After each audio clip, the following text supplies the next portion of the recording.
সহবাসের পরে মেয়েদের জন্য ফরজ গোসল না করে ঘরের কাজকাম, রান্না বাড়া ইত্যাদি করা, বাচ্চাকে দুধ খাওয়ানো, এগুলো জায়েজ আছে নাকি না জায়েজ? গোসল ফরজ হওয়া অবস্থায় গোসল না করার আগ পর্যন্ত কয়েকটা কাজ করা নিষেধ। 1, নামাজ পড়া নিষেধ। 2, তওয়াফ করা নিষেধ।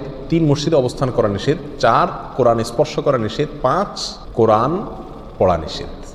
এই 5টি কাজ ছাড়া আর কোনো কাজ কিনা নিষেধ না।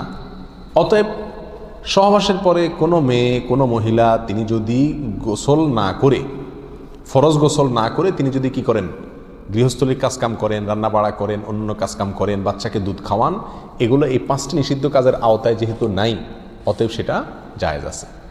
আমাদের দেশে যত কঠোরতা সব মেয়েদের উপরে, ছেলেদের উপরে নাই। ছেলে গোসল ফরজ হয়েছে, 2-4 ঘন্টা শুয়ে রয়েছে বা এমনকি হাঁটাহাঁটি করছে, তাকে তেমন কেউ কিছু বলে না। সমস্ত চাপগুলা মেয়েদের উপরে।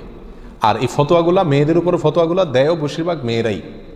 কথার কথা, ননদ আছে, শাশুড়ি আছে বা অন্য কেউ আছে বা জাল আছে, তো তারা খোঁচাইতে শুরু করে যে গোসল না করে বাচ্চাকে দুধ খাওয়াচ্ছে, কোনো বাচ্চা কাঁদতে কাঁদতে মরে যায় কিন্তু দুধ খাওয়ায় না কেন? কারণ গোসল করে নাই। তো এগুলো না জানার কারণে হয়েছে। ফরজ গোসল না করে 5টি কাজ করা নিষেধ, এর বাইরে আর কোনো কাজ নিষিদ্ধ না। অতএব এমনকি আপনি রোজাও রাখতে পারেন, কি ফরজ গোসল না করে রাখতে পারেন বলতে সাহরি খেতে পারেন, সাহরি খেয়ে রোজা শুরু করতে পারেন। তাহলে আপনি বাচ্চাকে দুধ খাওয়াতে পারবেন না, কে বলেছে? বাসায় কাজ করতে পারবেন না, কে বলেছে?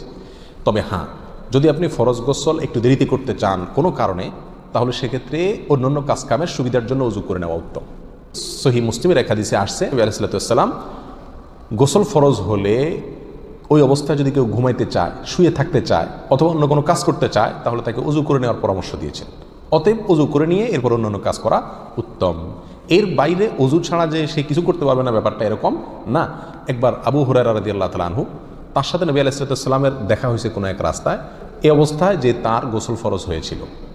তো আবু হুরায়রা রাদিয়াল্লাহু তাআলা রাসূলুল্লাহ সাল্লাল্লাহু আলাইহি ওয়াসাল্লামকে দেখে এড়াইয়া চলে গেছেন, একরকম পালায়া চলে যাওয়ার মতো, যায় তাড়াতাড়ি করে গোসল করে তারপরে আসলেন। নবী আলাইহিস সালাম জিজ্ঞাসা করলেন, আবু হুরায়রা তুমি কই গেছিলা, তোমার দেখলাম? বলে, ইয়া রাসূলুল্লাহ, আমার গোসল ফরজ হয়েছিল, তো আমি আপনার সঙ্গে বসবো, সময় দেব, ফরজ গোসল অবস্থায় আমার কাছে জিনিসটা অপছন্দ লাগলো, নাপাক অবস্থায় ভাবে থাক, আপনার সাথে সাক্ষাৎ করব।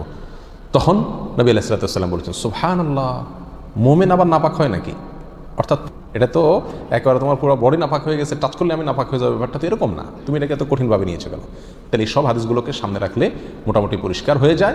আমাদের আয়েশা রাদিয়াল্লাহু তাআলা আনহা থেকে এক হাদিসে আসছে, তাকে জিজ্ঞাসা করা হয়েছিল যে নবী আলাইহিস সালাম গোসল ফরজ হলে তিনি ঘুমোতেন কিনা, তিনি বলেছেন হ্যাঁ ঘুমাতেন। কোনো কোনো বর্ণনা আসছে ওযু করা ছাড়াও ঘুমাতেন। তাহলে বোঝা গেল ওযু করে নিয়ে ঘুমানো, ওযু করে নিয়ে কাজ কাম করা উত্তম, কিন্তু আপনি যদি নাও করেন তাতে কি হবে না, কোনো গুনাহ এতে হবে না। আল্লাহু আ'লাম।